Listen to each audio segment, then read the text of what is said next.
आश्चर्य है, हमारे प्रत्येक वचन पर हुंकार कौन भर रहा था? कौन है वो प्राणी जो हमारी आज्ञा के बिना इस दिव्य ब्रह्म ज्ञान के संदेश को सुनकर हुंकार भर रहा था? उपस्थित हो।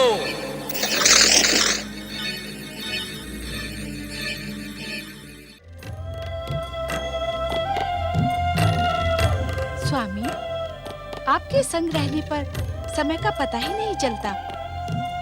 गगन विहार करते करते पूरी रात्रि बीत गई। देवी पार्वती, पूर्व दिशा से उगने वाला आज का सूर्य आपके लिए ब्रह्म ज्ञान का महान संदेश लेकर आया है। तो क्या ब्रह्म ज्ञान मुझे आज ही मिलेगा? हाँ देवी, हमने निश्चय किया है कि इन्हीं हिममणित पर्वत श्रेणियों के एक हिम पाषाण कंदरा में हम तुम्हें वो ब्रह्म ज्ञान प्रदान करेंगे जिसे पाने की आकांक्षा में विगत कई दिनों से तुम्हारे हृदय में द्वंद्व चल रहा है।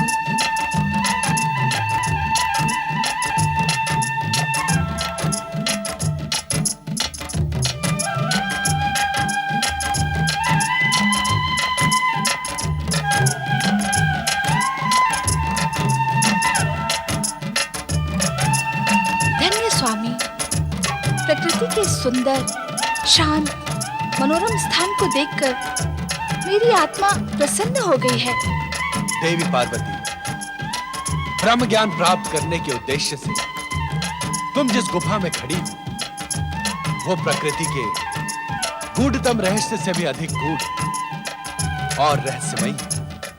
इस सुंदर स्थान की ऐसी क्या विशेषता है स्वामी? इस स्थान का रहस्य आज से पूर्व किसी के सामने उल्लेखित नहीं किया गया है। हमारे अतिरिक्त इस समस्त संसार में सर्वप्रथम तुम इस स्थान में उपस्थित होकर यहां का रहस्य ज्ञात कर रही हो।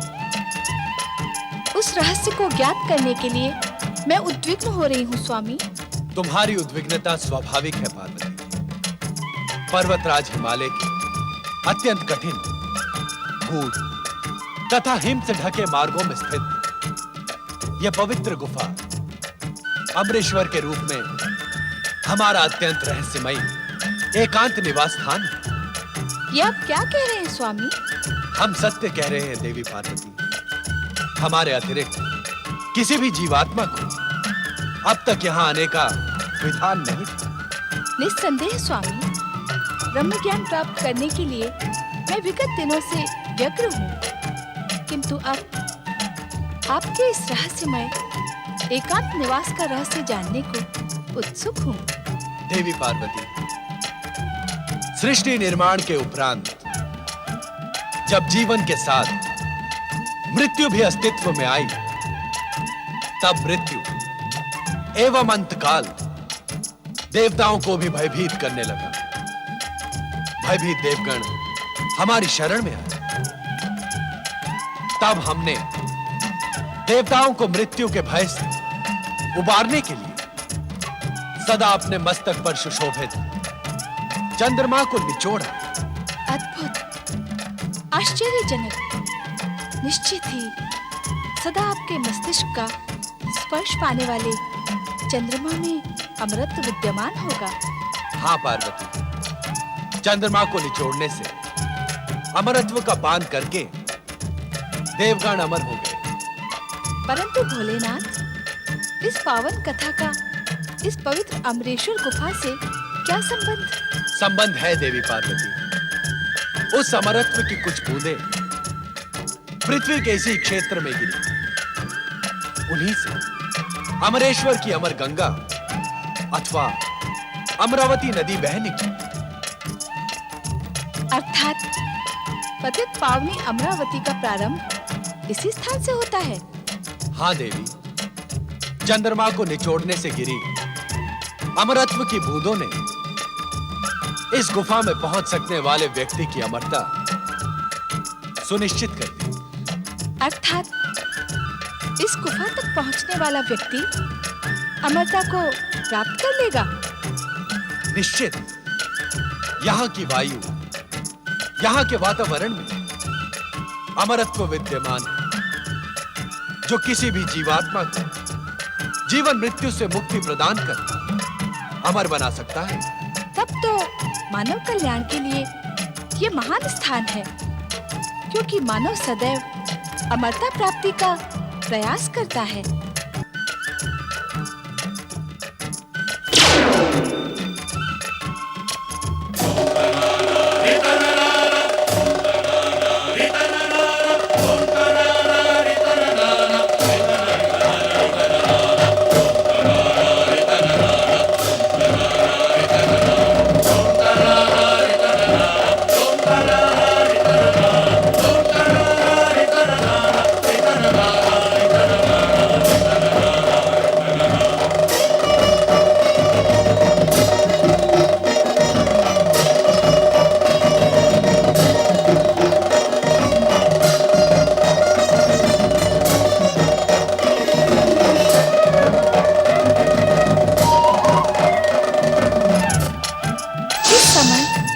डमरूनाथ क्यों स्वामी? देवी पार्वती, जिस प्रकार इस पवित्र गुफा में आने वाला जीव अमर हो सकता है, उसी प्रकार किसी भी जीव के कानों में दिव्य ब्रह्म ज्ञान पड़ जाने से वो ब्रह्मज्ञानी बन इस सृष्टि की समस्त व्यवस्था को छिन्न भिन्न कर सकता है। किंतु डमरूनाथ से क्या होगा? इस डमरूनाथ के भीषण स्वर से इस गुफा के आसपास रहने वाले जीव जंतु दूर भाग जाएंगे। क्या जीवन यहाँ भी है स्वामी? आश्चर्य है कि यह प्रश्न हमसे पर्वत नंदिनी पार्वती पूछ रही है।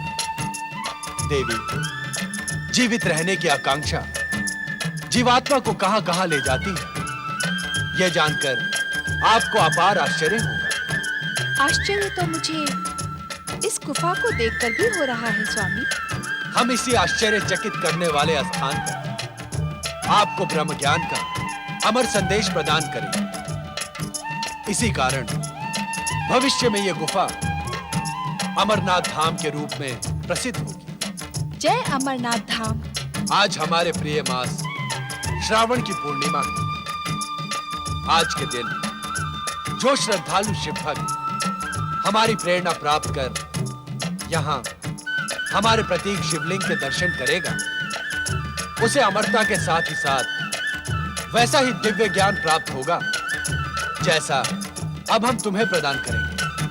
अर्थात क्या अब प्रत्येक वर्ष श्रावण पूर्णिमा पर यहाँ आपका प्रतीक पूर्ण हिम शिवलिंग अवतरित होगा? हाँ देवी, आज से प्रत्येक वर्ष श्रावण माह में चंद्रमा के बढ़ने के साथ ही साथ मेरा प्रतीक हिम शिवलिंग अवतरित होकर पूर्णिमा के दिन पूर्ण होगा तथा चंद्रमा के घटने के साथ ही अमावस्या तक मुझ में विलीन हो जाएगा।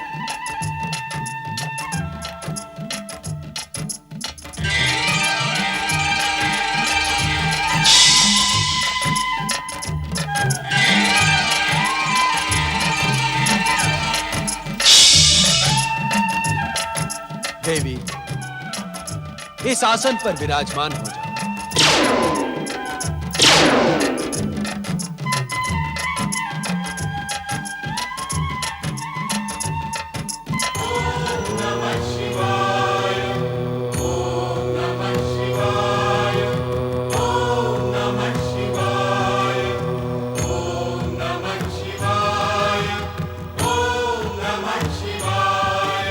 ब्रह्म ज्ञान की कथा अत्यंत रहस्यमय तथा कठिन है। हम ये ज्ञान तुम्हें समाधि अवस्था में प्रदान करेंगे। इसे कहते हुए हमें तथा सुनते हुए तुम्हें रोमांच का अनुभव, अतः सुनने की सहमति का हुंकार भरती है, जिससे हमें यह ज्ञात रहे कि तुम ध्यान से ब्रह्म कथा सुन रही हो। जो आज्ञा। शक्ति स्वरूपा पार्वती, तुम्हें यह ज्ञात हो कि पूर्व काल में हमने अपने निर्गुण दिव्य तेज से पंचक्रोशी नगरी का निर्माण किया। इसी पंचक्रोशी नगरी में श्री हरि विष्णु पुरुष के रूप में प्रकट होकर हमारे पंचाक्षरी मंत्र का प्रणव सहित ब्रह्म ज्ञान की साधना करते हुए जप करने लगे। ओम नमः शिवाय। हमारे इस पंचाक्षरी मंत्र के निरंतर जप से एक दिव्य ध्वनि का निर्माण हुआ। उस दिव्य ध्वनि से आनंद की लहरें उठने लगी। श्री हरि विष्णु का संपूर्ण शरीर इस आनंद लहरी का अनुभव करने लगा।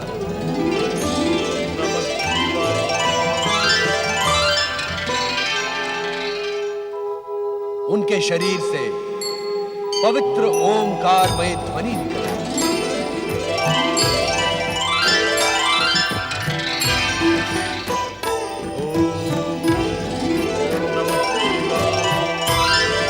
ये ओमकारमय ध्वनि इस बात का संकेत है कि परम पुरुष श्री हरि विष्णु को ब्रह्म ज्ञान का साक्षात्कार होने लगा था। ये ब्रह्म ज्ञान शिव का स्वरूप है।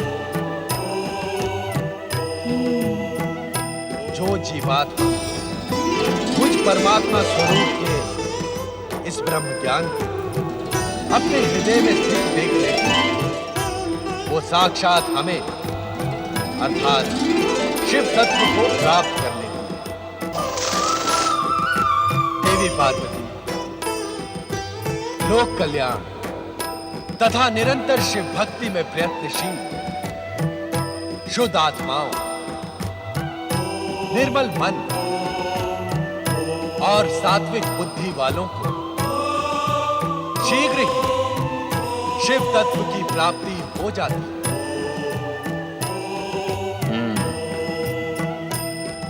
सृष्टि के कण कण में शिव तत्व की अनुभूति, प्राणी मात्र की श्रद्धा और भावनाओं को आहत न कर तथा संपूर्ण संसार को शिव की रचना मानने वाली जीवात्माओं को शिव ज्ञान की प्राप्ति हो।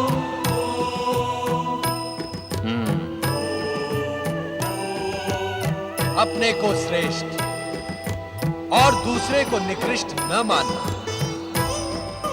तप, जप और पवित्रता की ओर अग्रसर होने वालों के मार्ग में बाधक न बनने वाली अहंकार रहित जीवात्माओं को शिव भक्ति की प्राप्ति होती है।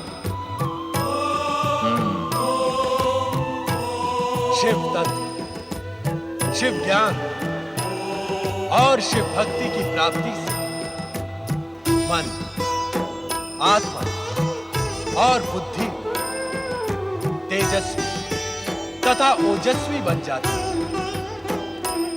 इतना प्राप्त कर लेने पर कुछ भी प्राप्त करना शेष नहीं बचता। शिव तत्व शिव ज्ञान और शिव भक्ति को प्राप्त करने का एकमात्र मार्ग है शिव चरणों में अपना जीवन समर्पित कर निरंतर हमारे पंचाक्षरी मंत्र ओम नमः शिवाय का जाप कर। हमारे इस पंचाक्षरी मंत्र ओम नमः शिवाय में संसार का सर्वश्रेष्ठ ज्ञान समाहित है।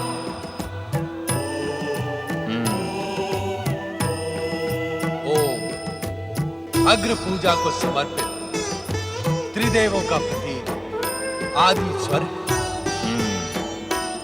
शिव जीवन के कल्याण का स्वरूप है तथा उस कल्याण रूपी शिव स्वरूप नमन ब्रह्म रूपी शिव को प्राप्त करने का सर्वोत्तम उपाय है। यही ब्रह्म ज्ञान का सत्य है, यही शिव की सुंदर रचना है। मेरे द्वारा प्रकट सत्यम शिवम और सुंदरम से युक्त यह ब्रह्म ज्ञान उन्हीं महाभागों को प्राप्त होता है जो मेरे स्वरूप में अगाध श्रद्धा रखते हैं। मेरी आज्ञा अनुसार धर्म मार्ग पर चलने वाले प्राणी मेरी ही कृपा से मल एवं माया से मुक्त होकर मेरे परमानंद सच्चिदानंद स्वरूप में लीन हो जाते हैं। स्वयं मेरे द्वारा रचित एवं कहे गए इस दिव्य ज्ञान को प्राप्त ज्ञानी इस ज्ञान के प्रकाश रूपी अग्नि से अपने कर्म में शरीर को क्षण भर में जलाकर मेरी कृपा से कर्म बंधन से छुटकारा पाकर मोक्ष को प्राप्त कर लेते हैं।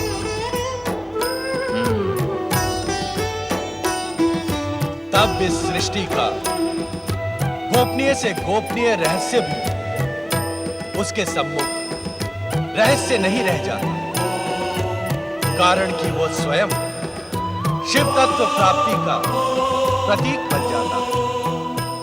यही है परम दिव्य ब्रह्म ज्ञान जिसे पाकर तुमने अपनी आत्मा को मुझ परात पर ब्रह्म में समाहित कर दिया है।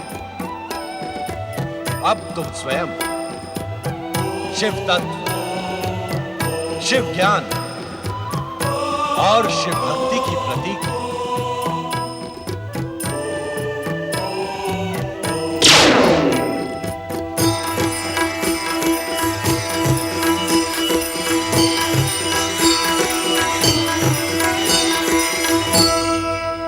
परंतु देवी पार्वती ब्रह्म ज्ञान प्राप्त कर सकें इससे पूर्व ही निद्रा मग्न हो जाती है और उनके स्थान पर श्रापित कबूतर रूपी धौम्य ब्रह्म ज्ञानी हो जाता है। कबूतर रूपी धौम्य को ब्रह्म ज्ञान की प्राप्ति हुई, ये भी विधि का ही विधान था।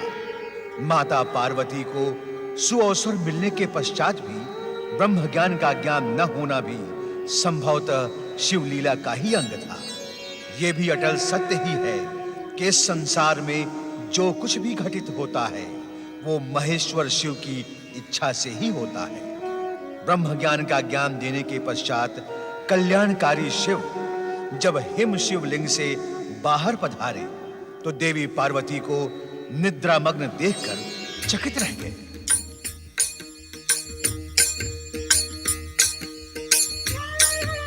तुम सो रही हो पार्वती, तुम अपनी निद्रा को रोक न सकी। परम शिव तत्व और ब्रह्म ज्ञान की प्राप्ति के स्थान पर तुम्हें निद्रा ही प्रिय लगी। आश्चर्य है, हमारे प्रत्येक वचन पर हुंकार कौन भर रहा था? कौन है वो प्राणी जो हमारी आज्ञा के बिना इस दिव्य ब्रह्म ज्ञान के संदेश को सुनकर हुंकार भर रहा था। उपस्थित हो।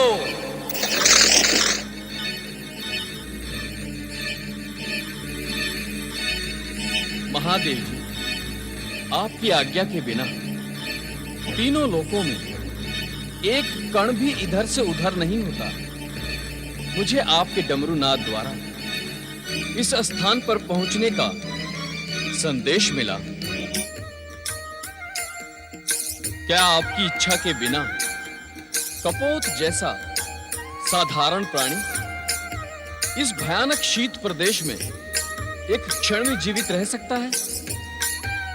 इसके उपरांत भी यदि मैंने आपकी आज्ञा का उल्लंघन किया हो तो आप मुझे दंड दें भोलेनाथ।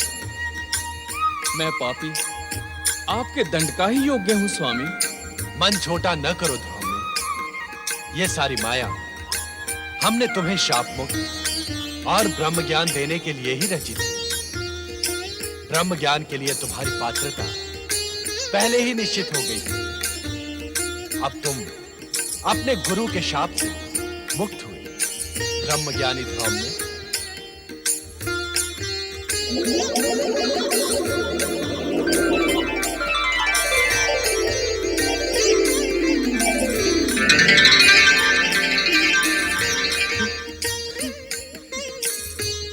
भोलेनाथ, भोलेनाथ, आप कृपा निधान है, दया के सागर हैं। शापग्रस्त धूम्य को कपोत योनि से मुक्ति देने के लिए आपने कितना कष्ट किया है। आप कैलाश से यहाँ आए। जय जय भोले भंडारी, जय शिव शंकर, जय जय शिव शंकर, जय जय शिव शंकर। ये मैं क्या देख रही हूँ? डमरू नाद के उपरांत भी इस गुफा में ये युवा ऋषि कैसे प्रकट हो गए? माता, मैं और ऋषि का शिष्य ध्रुव में हूँ। भोलेनाथ की प्रेरणा से ही यहाँ उपस्थित हुआ हूँ। भोलेनाथ की प्रेरणा? हाँ माता, मैं शापग्रस्त ध्रुव कपोत बनन आकाश में उड़ रहा था। तभी मुझे भोलेनाथ के डमरू नाद द्वारा इस स्थान पर पहुंचने का आदेश मिला। माता, आज भोलेनाथ की कृपा से मेरा पुनर्जन्म हुआ है। अन्यथा कपोत योनि से मुझे मुक्ति कौन प्रदान करता? मैं समझ गई स्वामी। इन्हीं ध्रुव ऋषि को शाप मुक्त कर ब्रह्म ज्ञान का उपहार प्रदान करने के लिए ही आप मुझे इस पवित्र अमरनाथ गुफा में लेकर आए। किंतु मेरा दुर्भाग्य देखिए स्वामी, पाकर भी मैं उस दिव्य ज्ञान से वंचित रह गई। मेरी अभागी निद्रा। पश्चाताप न करो पार्वती। तुम्हारा निद्रा मग्न होना भी हमारी ही लीला का अंग था। ध्रुव ने अब तुम अपने गुरु के पास जाकर उनकी उद्विग्नता का शमन करो। हमारी आराधना करते हुए भी वे दुखी हैं। उनका मन अस्थिर है। तुम उन्हें दिव्य ब्रह्म ज्ञान प्रदान करो जो तुम्हें हमसे प्राप्त हुआ है। हाँ ध्रुव में एक शिष्य का अपने गुरु के प्रति यही कर्तव्य भी है। एवं संभवतः आने वाला भविष्य इस बात का साक्षी होगा कि तुमसे अधिक मूल्यवान गुरु दक्षिणा किसी भी शिष्य ने अपने गुरु को प्रदान नहीं की। जो आज्ञा माता। ध्रुव में हम तुम्हारे विनम्र स्वभाव और सदाचार से प्रसन्न होकर तुम्हें दिव्य शक्तियां भी प्रदान करेंगे।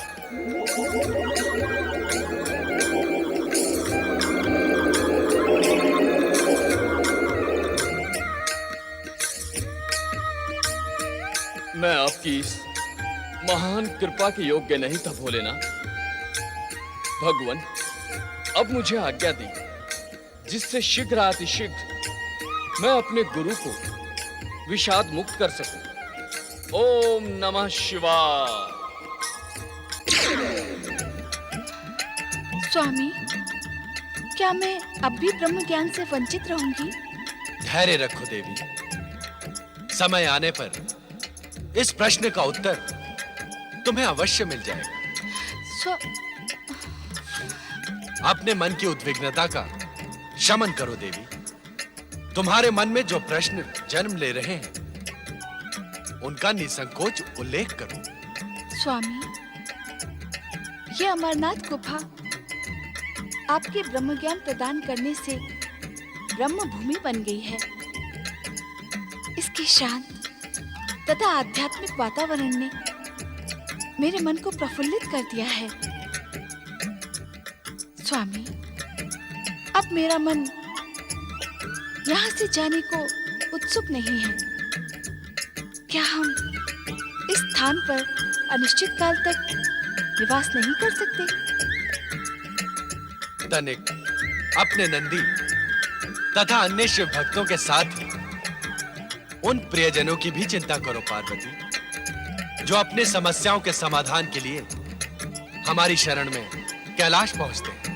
हमें कैलाश पर ना पाकर सभी भक्त एवं प्रियजन भी ब्रह्म ज्ञान के लिए प्रयत्नशील होंगे। इससे उन सबका कल्याण होगा। माँ के हृदय में ममता का ही वास होता है। जो ज्ञान तुम स्वयं प्राप्त न कर सकी, उसे अपने भक्तों को प्राप्त कराने के लिए कितनी ललायत हो तुम। तुम्हारी इच्छा का सम्मान करते हुए हम तब तक यहाँ निवास करेंगे जब तक तुम स्वयं कैलाश जाने की इच्छुक नहीं होती। किंतु क्या स्वामी? हम यहाँ इस रूप में न रहकर हमारे प्रति हिम निर्मित शिवलिंग में ज्योति स्वरूप में निवास करेंगे। जो आज्ञा स्वामी।